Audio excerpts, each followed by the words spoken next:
subscribe my YouTube channel Sahaj Bodh. Like, share and subscribe. नमस्कार. या व्हिडिओमध्ये आपण श्री समर्थ रामदास स्वामी यांचे अद्भुत चमत्कार भाग 2 पाहूयात. त्याआधी आपण त्यांचा हिमालय प्रवास यावर एक नजर टाकूयात. येथे बद्री केदार आणि बद्री नारायण यांची दर्शने श्री रामदास स्वामी यांनी घेतली. हिमालयाच्या अत्युच्च भागावर श्वेत मारुती रायांचे निद्रिस्त स्थान आहे. तेथपर्यंत जाणे फार अवघड आहे. श्रीमद शंकराचार्य मात्र तेथपर्यंत गेले होते.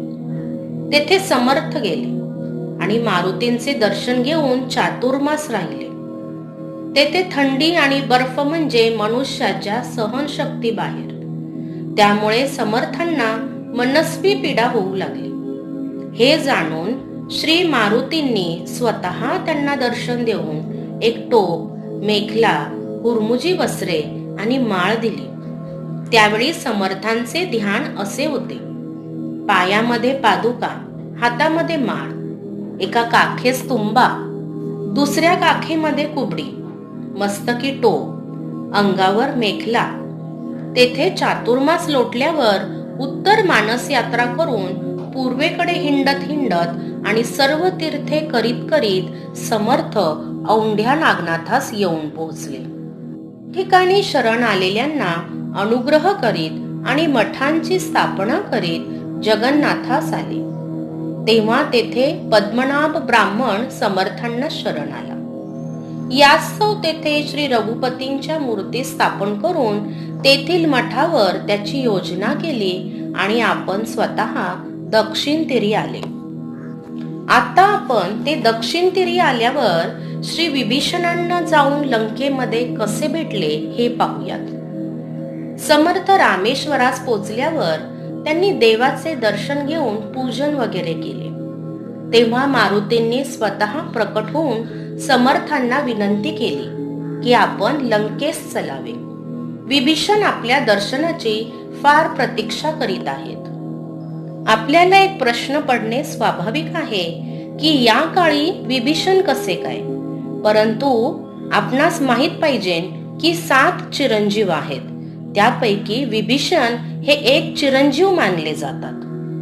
त्यांना स्वतः श्रीरामांनी चिरंजीव होण्याचा आशीर्वाद दिला होता. त्यामुळे अवतारी पुरुष किंवा ज्यांची कुंडलिनी जागृत आहे आणि जे ध्यानामध्ये गहन अवस्थेत आहेत अशा लोकांना चिरंजीवांची भेट होते किंवा ते अशा लोकांना स्वतःहून दर्शन देतात. समर्थ रामदास स्वामी श्री मारुती रायांना म्हणाले, आम्हास कसे जाता येईल. मारुती म्हणाले, नामदेव वगैरे साधू जात होते त्याचप्रमाणे. समर्थ म्हणाले, त्यांचे सामर्थ्य आमच्या अंगी नाही. तेव्हा मारुती हास्य करून म्हणाले, आपल्या अंगी सामर्थ्य नसल्यास आमच्या बरोबर चलावे, आम्ही आपणास घेऊन जातो. ती गोष्ट समर्थांनी मान्य केली आणि श्री मारुतींसह ते श्रीलंकेस गेले. श्री समर्थ रामदास येत आहेत हे ऐकून विभीषण त्यांना सामोरे आले आणि मोठ्या प्रेमाने समर्थांना आणि मारुतींना आलिंगन देऊन सन्मानपूर्वक आपल्या मंदिरात नेऊन त्यांचा सत्कार केला. रात्री विभीषणांनी समर्थांना म्हटले की नामदेव गेल्यापासून कीर्तन ऐकावयास मिळाले नाही, तरी येथे आज आपण कीर्तन करावे. समर्थांनी बरे आहे, आपली मर्जी असे म्हणून कीर्तनास प्रारंभ केला. कीर्तनातील भक्तिरस आणि अद्वैत्य प्रतिपादन ऐकून विभीषण फार आनंदित झाले. त्यांनी कीर्तन समाप्त झाल्यावर भले शाब्बास, आज आपण परमेश्वराला तृप्त केलेत असे म्हणून पाठ थोपटली. समर्थांनी मारुतींकडे बोट दाखवले आणि म्हणाले, ही सर्व इकडची कृपा आहे. विभीषणांनी त्यांना पुष्कळ दिवस आपल्या येथे ठेवून घेतले. नंतर समर्थांनी जाण्याचा फारच आग्रह धरल्यावर त्यांना प्रेमाने निरोप दिला. समर्थांनी निघताना विभीषणास अनुलक्षून येणेप्रमाणे अभंगपर प्रार्थना केली. श्री रामदास स्वामी प्रभू श्री रामचंद्रांना समर्थ म्हणत असत. श्री रामदास स्वामींचे प्रेमयुक्त अभंग ऐकून विभीषणांनी समर्थांना पोटाशी धरले आणि श्री कृपे करून आपण कृष्णातीरी राहून जगत उद्धार करावा असे सांगून परस्परांनी निरोप घेतला. आता आपण श्री समर्थ रामदास स्वामींनी पैठणास येऊन घार कशी काही जिवंत केली हा चमत्कार पाहूयात. समर्थ जेव्हा श्रीलंकेहून निघाले, आदिरंग, मध्यरंग, अंतरंग, श्री जनार्दन, दर्शसेन वगैरे क्षेत्रात जाऊन तेथील देवतांची दर्शने घेत घेत मठांची स्थापना करीत करीत गोकर्ण महाबळेश्वरी आले. तेथे थोडे दिवस राहून मग शेषाद्री पर्वतावर गेले. तेथे श्री व्यंकटेश, श्री शैल मल्लिकार्जुन, बालनसिंह, बालक नरसिंह, शचोटी, वीरभद्र आणि पंचमहालिंगे यांची दर्शन घेऊन किष्किंधा नगरीस आले. तेथे पंपा सरोवर, ऋष्यमुख पर्वत इत्यादी तीर्थे करून श्री कार्तिक स्वामीस गेले. तेथून दक्षिण काशी क्षेत्र करवीर येथे आले. त्यानंतर पश्चिम मानस तीर्थ करीत करीत श्री महाबळेश्वराच्या स्थानी आले. त्यानंतर श्री पंढरीनाथ आणि भीमाशंकर यांचे दर्शन घेतले. नंतर श्री त्र्यंबकेश्वरी जाऊन तीर्थयात्रा पुरी करून पुन्हा पंचवटीस गेले. पंचवटीस येऊन पंचगंगे स्नान वगैरे करून श्री रामचंद्रांच्या दर्शनास गेले आणि विनंती केली की 12 वर्षे तीर्थयात्रा झाली.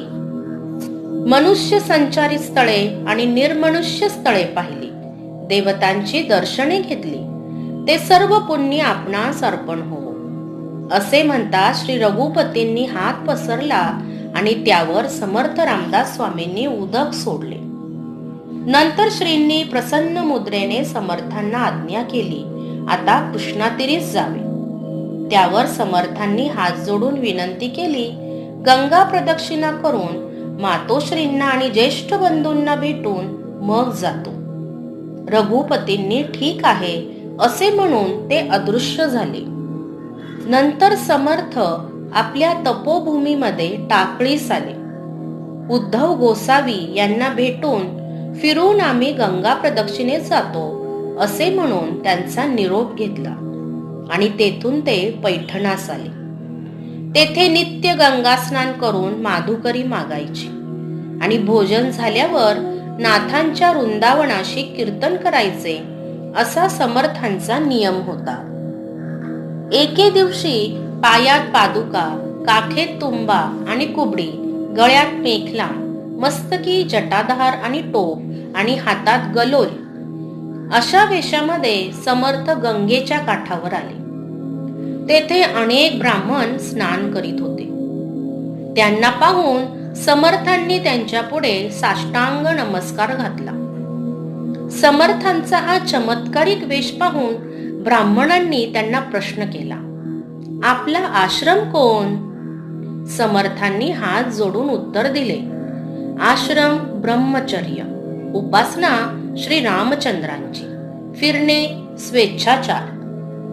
हे ऐकून ब्राह्मणांनी त्यांना प्रश्न केला, हातामध्ये गलोल कशाला? समर्थ म्हणाले, खेळण्याकरिता. ब्राह्मणांनी विचारले, काही अभ्यास आहे काय?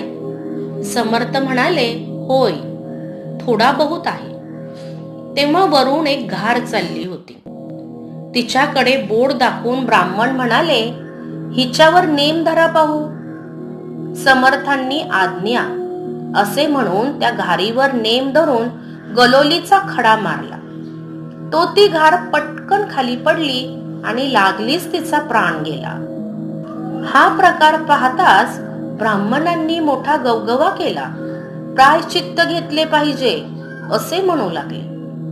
समर्थ म्हणाले, ठीक आहे, प्रायश्चित्त घेतल्यावर तरी या पातकाची निवृत्ती होईल ना? ब्राह्मण म्हणाले, हो, यथाविधी प्रायश्चित्त घेतल्यावर पातक कसे राहणार? समर्थांनी बरे आहे म्हणून त्यांच्या आज्ञेप्रमाणे सक्षोर प्रायश्चित्त घेतले. सर्व विधी उरकल्यानंतर ब्राह्मणांना नमस्कार करून विचारले, आता मी पावन झालो काय? ब्राह्मणांनी उत्तर दिले, होय झालात. समर्थांनी पुन्हा प्रश्न केला, मग ही घार जिवंत का झाली नाही?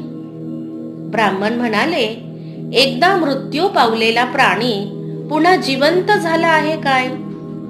त्यावर समर्थ म्हणाले, तर मग मी पावन कसा झालो आणि आपण प्रायचित्त तरी कसले दिले? ब्राह्मण म्हणाले, कलियुगात असे होणे शक्य नाही, तर मग आपल्या कृपेने मी तिला उठवितो. असे म्हणून समर्थांनी त्या मेलेल्या घारीवर गंगोदक घातले आणि बाई जा आता आपल्या मार्गाने असे म्हणाले. त्याबरोबर मरून पडलेली घार फडफड पंख हलवून भरारी मारून आकाशात निघून गेली आणि समर्थांची दाढी केस पूर्ववत झाले. हा अद्भुत चमत्कार पाहून ब्राह्मण मंडळी अगदी चकित झाली. हे कोणीतरी अलौकिक पुरुष आहेत असे समजल्यामुळे त्यांनी समर्थांचे पाय धरले. तेव्हा समर्थ म्हणाले, आपण साक्षात भूलोकाचे देवच आहात. हे सामर्थ्यही आपलेच आहे. मी केवळ आपला दास आहे. नंतर हातातील गलोर टाकून दिली. मग तेथे काही दिवस राहून घराकडे मातोश्रींना आणि श्रेष्ठांना भेटायला निघाले. आता आपण श्री समर्थ रामदास स्वामींनी त्यांच्या मातोश्रींना कशी काय दृष्टी प्रदान केली हा एक अद्भुत चमत्कार पाहूयात.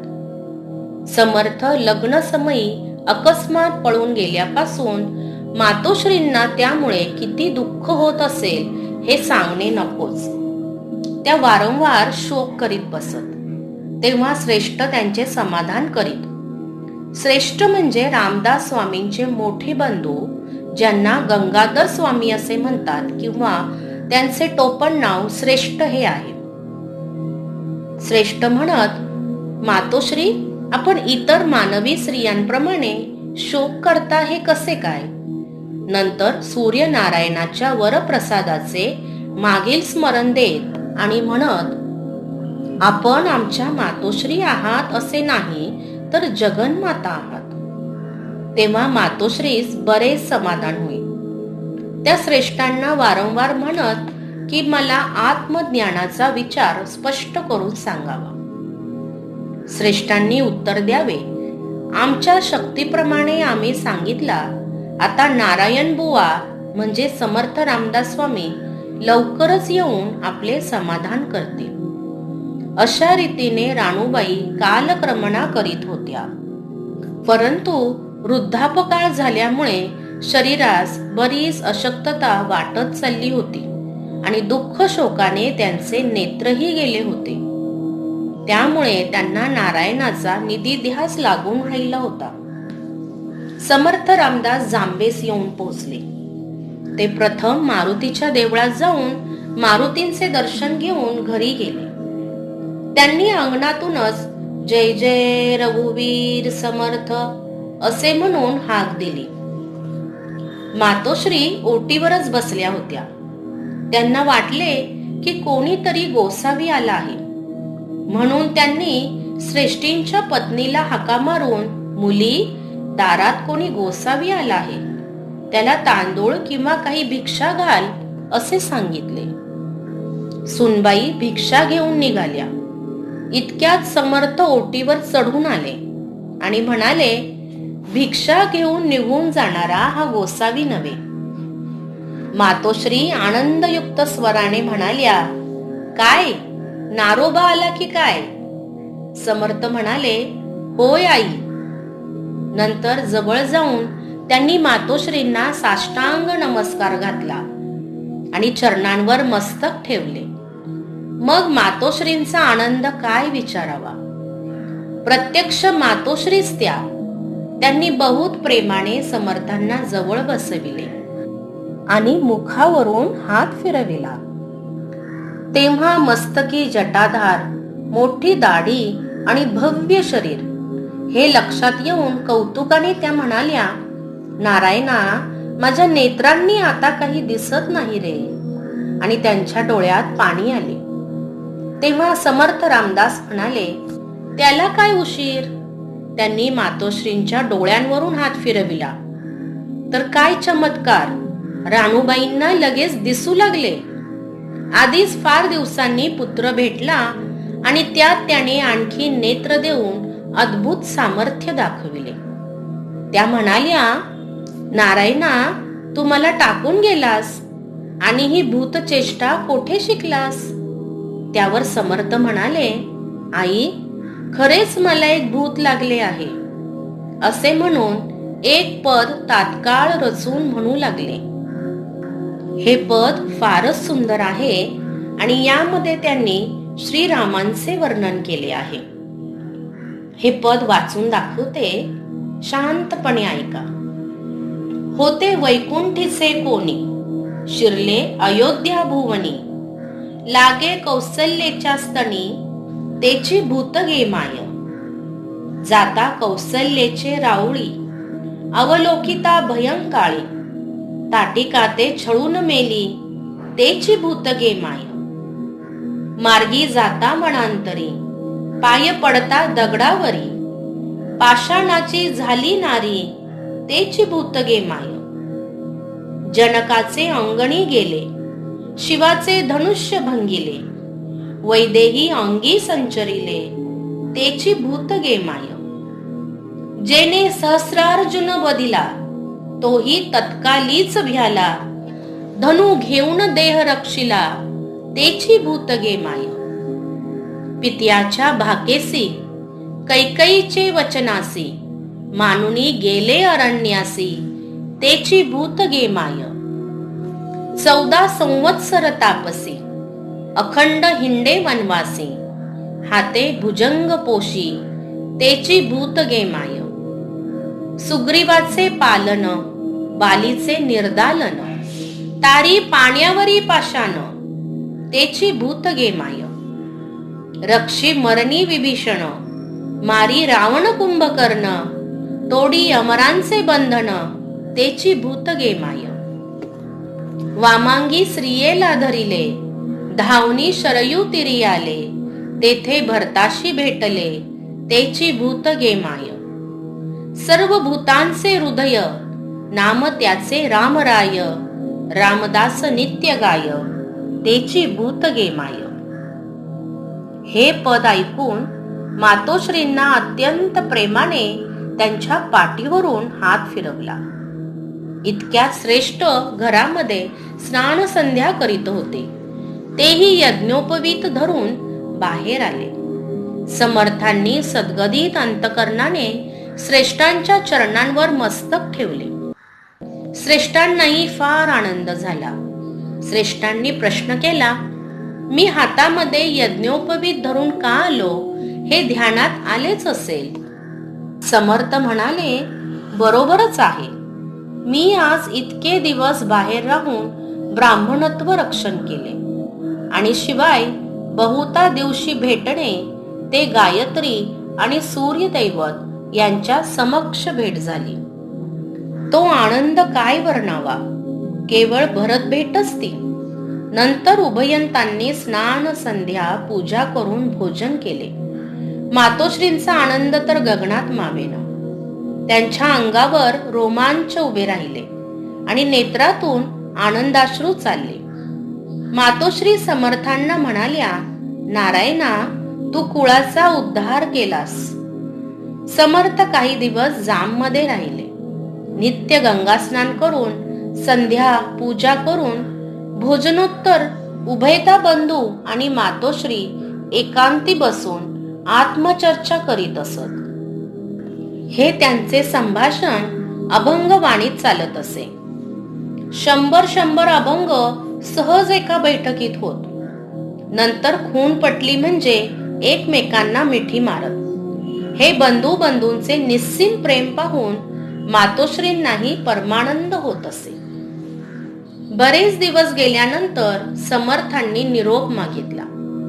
तेव्हा मातोश्रींना परम दुःख झाले. तेव्हा समर्थ म्हणाले, आपण निसंशय आत्मज्ञान सांगितले नाही असे वाटते. श्रेष्ठ म्हणाले, मला सांगता आले तितके मी सांगितले. आता आपली चाकरी रुजू व्हावी.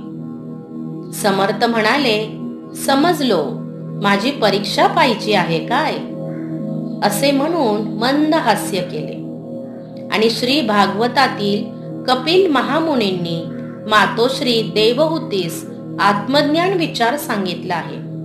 ते आख्यान सविस्तर सांगितले. तेव्हा मातोश्रींची समाधी लागली. ती उतरताच सगुण मूर्तीचे दर्शन करवावे असे समर्थांनी सांगितले. त्यावेळी समर्थांनी तात्काळ श्री रामचंद्रांचे आणि मारुतींचे दर्शन करून दिले. तो आनंद किती म्हणून वर्णन करावा.